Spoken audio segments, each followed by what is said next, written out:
All right, y'all. Greetings, everybody. How y'all doing out there? Y'all know who it is. It's y'all favorite dark-skinned chick in the whole wide world, Rashida Strober, the world's first dark-skinned activist. Rashida Strober, the inventor of dark-skinned activism. Rashida Strober, the queen of dark skin. Rashida Strober, the face of dark skin. Rashida Strober, your favorite dark-skinned chick. And I want to thank you guys for taking the time to tune in today. I'm very happy to be here talking to you guys. Hope you guys enjoyed that intro. Y'all know I'm the queen of dark skin. Y'all know I had to do it. Yes, I had to do it. Thanks to everybody for joining in. Let me quickly go here to the chat box here. We got a lot of people on here. Shout out to everybody. Shout out to everybody. All right. Tim, shout out to you. Sean Rodriguez, shout out to you. Natural Beauty 26. Tide Bleach. I love that name, by the way. Valerie Duncan, Avery, L. Potter. Thank you to everybody. Shout out to everybody. If I didn't mention your name, I do want to apologize for that. All right. So, I want to get right into it. Miss Black University of Texas. Her name is Rachel Mollison. All right. Journalism major at the University of Texas. This whole situation is so loaded for me. So what I want to quickly do here, folks. Hold on one second. Here's what I want to do. Let's go to this article that was written about this young lady. This is, by the way, dallasnews.com. Not black enough, biracial winner of Miss Black University of Texas draws a backlash. Now, there are several other websites, of course, that have written about her as well. She was actually on, I believe it was ABC News. Y'all can always correct me if I'm wrong, but I believe it was on ABC News as well. So let's just read over this story here.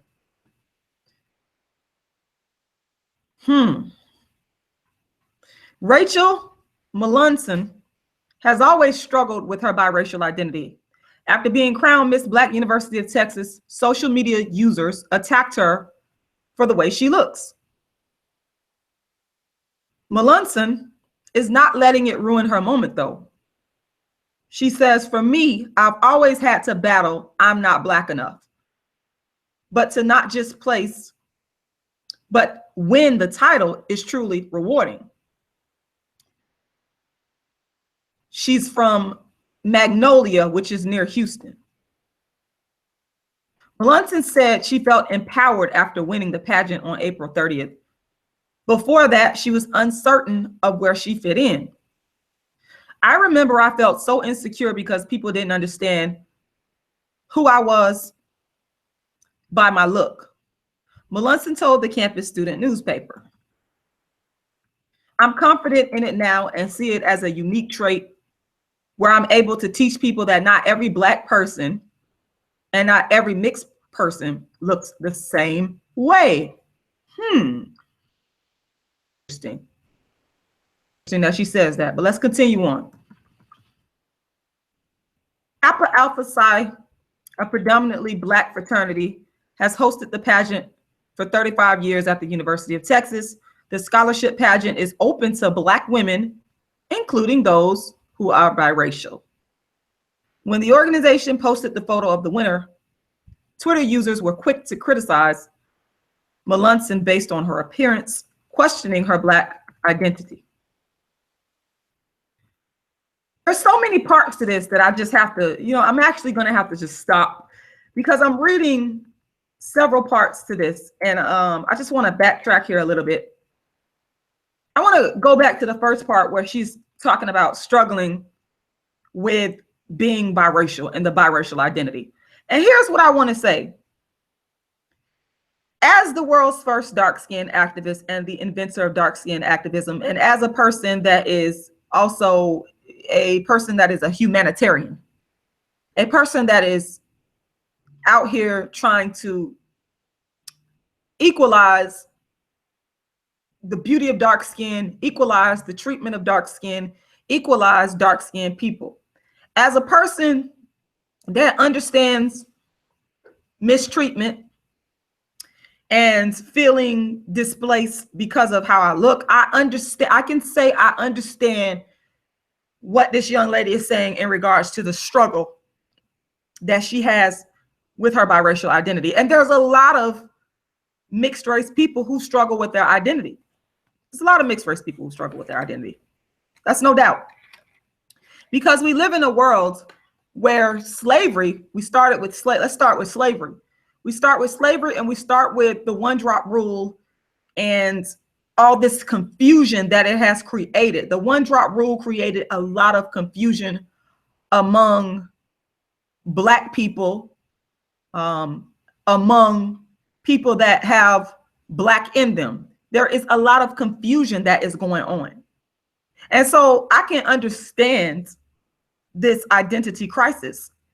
And I want to say that, to be honest with you, the identity crisis and the issues that biracial people face, it's not their fault. They actually did not create this. So for people, I have a lot of critics out here who make assumptions, false assumptions about me and the things that I have to say simply because I say that a mixed race person is not a Black person. Stating that a mixed race, this is what I want to clear up, because I think that a lot of the confusion and the identity crisis and the issues in regards to who am I that a biracial person may face has a lot to do with the fact that it's not okay to say I'm mixed race and I'm not Black. You understand what I'm saying? I'm not, I have a white mom, a Black dad, or a Black mom, a white dad, and I'm mixed race. The thing is, it is not an insult to the person that is mixed race to say that you are a mixed race person and you're not a Black person. That's not an insult. To state that a mixed race person is not Black is to simply state facts. It has nothing to do with attacking a person's character. And I am not here, I'm not making this live stream today to attack this person's character. Rachel Melanson, that's not what I'm here to do. I have never done that. I'm here to state the truth. So, like I said, I understand that she may have struggled with this. I get that. And I actually empathize with that. But like I said, a lot of the confusion comes from slavery, where the one-drop rule comes into play because the slave master, the European slave master, the slave master of European descent, should I say, when they came together with pure African women and had mulatto children, this was really their issue. They did not want to place a mixed race or biracial person in the category of being a white person. And so therefore, what they did, they decided to say, you know what, this person is Black, because they just couldn't do that. To them, they couldn't come to terms with themselves to say, you know what, and then you also have to look at other dynamics in regards to the European slave master having a European wife, and they were cheating on their wives with these African slave women. And so you have to look at all these dynamics in order to understand the present day situation where we have a person like Rachel Melanson who has been conflicted and confused about her identity. And now we have a situation where at the University of Texas, she is misrepresented, because it really is a misrepresentation of Blackness. She is misrepresented as being voted Miss Black University of Texas. So this is, this is not her fault. At the root of it, it's not her fault. And I do emphasize, I just wanted to state that and make that real clear. So let's keep going. She says, for me, I've always had to battle, I'm not Black enough. Right? So she sees, but to not just place, but when the title is truly rewarding. So that statement right there lets me know that she sees this win as Miss Black University of Texas to be a validation that I am Black enough. You understand? You know, so for her, this is sort of something that has brought closure to her. And again, I can understand that. But we must look at this in the context of the confusion that slavery has brought about in regards to the Black identity. We must also look at the facts.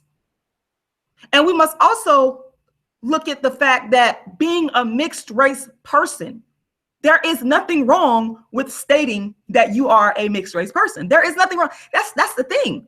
It seems to me that there's this stigma that is associated with a person saying, a mixed race heritage, saying that the person is mixed race and not Black. That is what you are. It's just like when someone says, I think I told you guys about the story of the little boy in 3rd grade who got very angry and tore up the classroom when a Black girl said, "You're Black." Well, you are Black. It's the same thing with a mixed race person. When people say, "You're not Black, you're mixed," and they take offense at that. It is not, let me be real clear here. Stating that a person is mixed race is not an insult. Stating that Barack Obama, for example, who has an African father and a white mother, is a mixed race man, that is not an insult. Stating that he is the first mixed race president of the United States in regards to a Black, one Black parent, one white parent, that's not an insult to him. You know, let's use Halle Berry. Stating that Halle Berry is mixed race and not a Black woman is not an insult to her. Who else can I name? Alicia Keys. Stating that Alicia Keys is a mixed race woman and not a Black woman is not an insult to her. We have to get over saying or thinking or believing or feeling that stating the facts about someone in regards to their heritage is something that's bad. That just doesn't make any sense to me. Now, so again, it creates confusion because clearly I see this as a lot of confusion here because this young woman, someone, I don't know who it is, has taught her to believe that even though she's biracial, she is Black. And that has created a lot of contention because others have not seen her as Black. They've probably seen her as mixed race. And that's created a lot of confusion for her. And now she feels validated because she's won the title of Miss Black University of Texas. And in doing so, the confusion has still not been cleared up. You have still not escaped the confusion because I'm on here making this live stream. Social media has taken issue with the fact that she has been crowned, Rachel has been crowned Miss Black University of Texas. So the confusion is still not cleared up. So why not be honest about what is going on with this situation? Why not be honest about how all of this confusion relates to darkism? Alice Walker coined the term. Let's be honest about how this all came about, because I believe that when we are honest and when we tell the truth, I believe that things will change. I want to just keep going. She says, I remember I felt so insecure because people didn't understand who I was by my look. So that, again, that created a lot of contention for her. Let's keep going.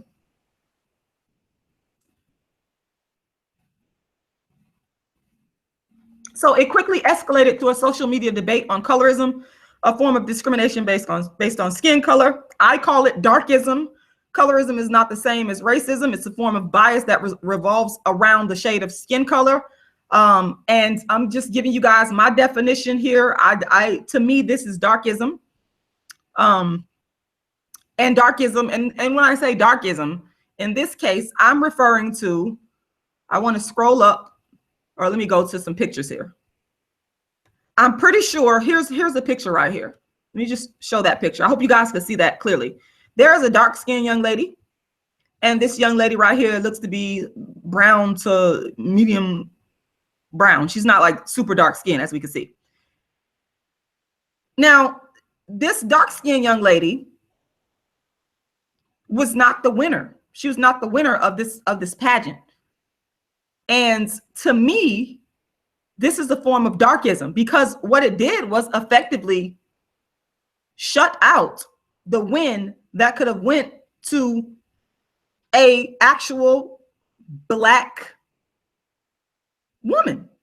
And as we could clearly see here, this is an actual Black woman. And to me, that's darkism. Now, there are, of course, elements here. There are elements of colorism, but I specifically deal with darkism. Now, when we look at this picture here, we see the dark-skinned young lady over here. This young lady appears to be a bit dark-skinned, and we can clearly see that a dark-skinned woman had a chance to wear this title of being, you know, Miss Black University of Texas. Now, people like to debate with me, and they have issues with me in regards to, you know, stating that the color spectrum of Black people is broad, and that is true. But what I specifically deal with, once again, is dark skin discrimination. I don't deny that dark or Black people don't come in all shades. But what we're doing here is we're confusing, for example, a light-skinned Black woman with a biracial Black woman. And then when we get deeper, when we go deeper, again, we can clearly see that this is a dark-skinned woman right here. And her chance of winning the title, she is the phenotype. This dark-skinned Black woman is the phenotype of the original ancient Egyptians. She is the phenotype of Blackness. So that's where the darkism comes into play, folks. I just wanted to point that out. Continuing right along, let's keep reading. So the Black community is supposed to support each other. If you're Black, you're Black, said Melanson, who graduates this month with a degree in journalism. But that's the problem. That's where the confusion once again is coming in. If you're, and I've heard that over and over again, if you're Black, you're Black. Well, what is Blackness? Once again, if you have a Black parent and a white parent, that would not make you Black. We really have to dismiss these notions of, you know, these laws and these rules that were made to benefit the slave master.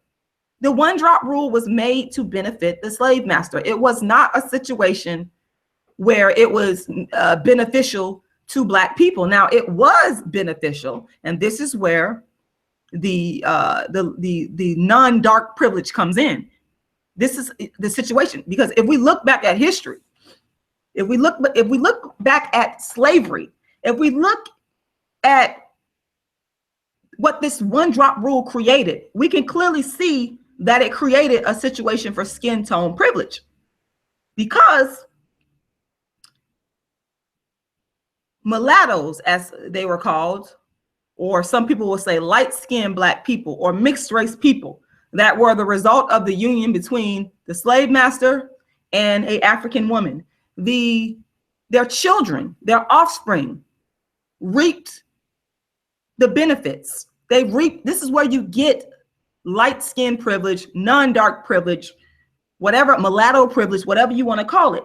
So for example, you have a situation where, because a person back during slavery was light skinned, they were able to reap certain economic, educational, and social benefits. They had a higher status than the pure African dark-skinned slaves. And I mean, you know, studies prove this. This is not something that, you know, I'm pulling out of thin air, But there's plenty of studies out there, plenty of scholarly studies that prove this to be true. And I believe I talked about E. Franklin Frazier, his study, which Verna Keith and Cedric Herring, which they noted, where they spoke about how during slavery, the children of, like I said, the union between the slave master and the African woman, they were able to reap benefits. So, for example, they got the best jobs during slavery, which meant working inside of the house. Everybody has heard of the house slave and the field slave.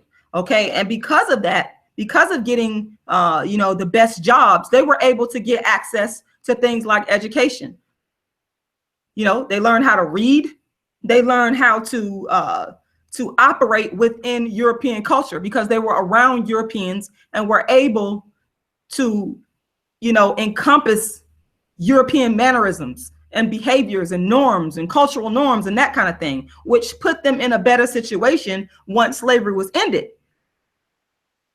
Which, if we look and we pay attention, there were, for years, mulatto people or light-skinned Black people, everybody has a different name for them. They were the leaders of the Black community. They were sort of a buffer, if you will, between European society and the newly freed slaves. So they were the leaders, because of their white fathers. Of course, their white fathers had money, access to resources. So they were able to get access to resources like a better education, high status jobs, property. So while we have this confusion, and while I can understand this young lady's angst, we also have to look at the historical privilege that has been associated with non-dark skin. And in the midst of all this confusion, this young lady is still able to go ahead and enjoy privilege. Okay, she is going to enjoy a life of privilege. Make no mistake about that. She's definitely going to enjoy privilege. So it really is an ironic situation. It's an ironic situation here. While I can understand and I can truly empathize with the confusion that she has experienced growing up and this identity crisis, at the same time, I would have to compare myself as a dark-skinned person. I can grow up with experiencing darkism. But the issue is when I grow up and become a woman and have to live in this world and have to, survive, there is no privilege for me. There is no privilege. But this young lady has actually appeared on TV. She's actually went on to appear on TV. And I can almost, let me tell you guys something. Let's make no mistake about it.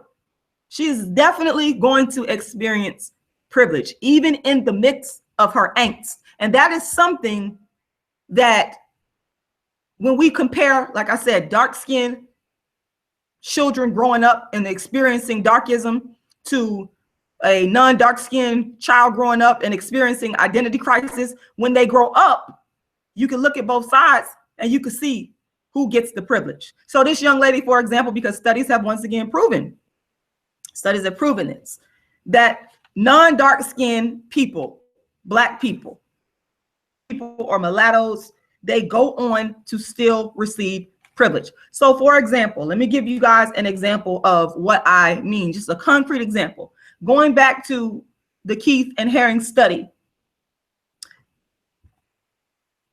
they demonstrated in a study that they did called skin tone and stratification in the Black community, that even after slavery or around the time of slavery, somewhere around 1850 or something like that, mulattoes or light-skinned people, some people will call them light-skinned Black people, were 10 to 15% of the total Black population, but they made up 37% of free Blacks and 8% of slaves. Now that's privilege. What that says is that the majority of enslaved people were still pure African or dark-skinned people. If we want to bring it to contemporary times, we look and we see, for example, and I've quoted this study before, the New York Times study. It found that when it comes to suspension rates and discipline rates and that kind of thing in schools, that, for example, dark-skinned girls are more likely to be harshly punished or suspended than their non-dark counterparts. There are also studies that found that non-dark Black people have more education. And I've pointed these things out. A lot of you guys have already seen some of my debates. You've already watched. I mean, so you know that I've already pointed out the statistical data on this. There are also studies that have pointed out that non-dark Black women and mixed race women are more likely to marry than dark-skinned women. And in doing so, they marry higher status spouses. So the point that I'm making is that though this young lady has gone through an identity crisis, and I do empathize with her in that regard, the privilege will still be enjoyed. The privilege that's important, the socioeconomic, political, we can look at the case of former President Barack Obama when we talk about political, the privilege is still enjoyed. It's still there. So they go, mixed race people, yes, they go through a period, they may go through a period, as we can see in this young lady's case, a period of an identity crisis and not feeling accepted.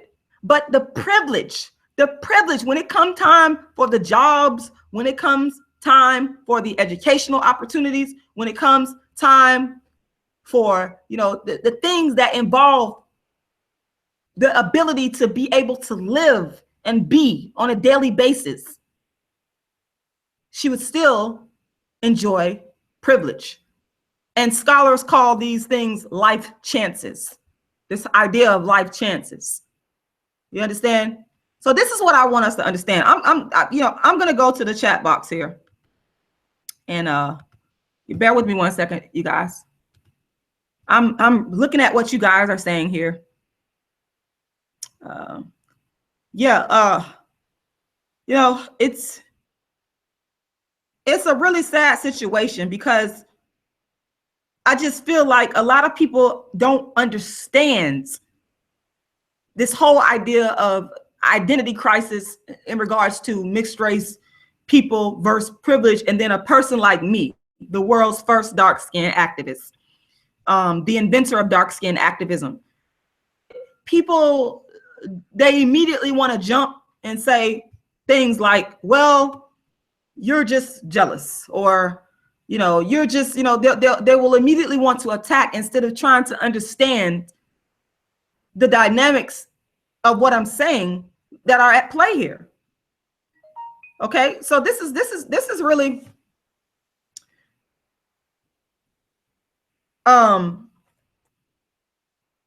that's really what I wanted to say. That's really what I wanted to say. Even in her angst, in terms of the identity crisis and issues, she still won. She still has her privilege. And the thing is, folks, I want y'all to clearly understand me. It's about my work as the world's first dark-skinned activist and the inventor of dark-skinned activism is equalization. And if we are honest with ourselves, we would say, and we would admit that this title, Miss Black University of Texas, being awarded to this young lady, it was not accurate because she's not a Black woman. And again, this is not an insult to her. It's not. She's beautiful. I mean, she's a beautiful mixed race woman. Clearly, we can clearly see that she is a beautiful mixed race woman. Let's look at some pictures here. We can clearly see that she is a beautiful mixed race woman. She is not a Black woman. She's a beautiful mixed race woman. And so in saying that, the title, you know, should have not, it should have gone to her at all. It doesn't make any sense. But again, the confusion that we have, and as I stated earlier, You know, it stemmed from slavery. I think this is a picture of her right here and her family. You know, the privilege that she will enjoy will far surpass the identity crisis that she may have had. I can guarantee you guys that. You know, there was another study that I think I have quoted to you guys before, the Villanova study, that showed that dark-skinned women get more prison time than their non-dark-skinned counterparts. So that's just another example of the privilege that this young lady will enjoy will far exceed the identity crisis, the racial identity crisis, people. It will far exceed that. I can guarantee you that in the long run, unless we decide it's time for us to equalize. And this is what I'm always talking to people about. I'm talking about equalizing the beauty of dark skin. This is what I've been fighting for the longest. If a person is not Black, why not be honest about it? We're not being honest. We're not being honest, people.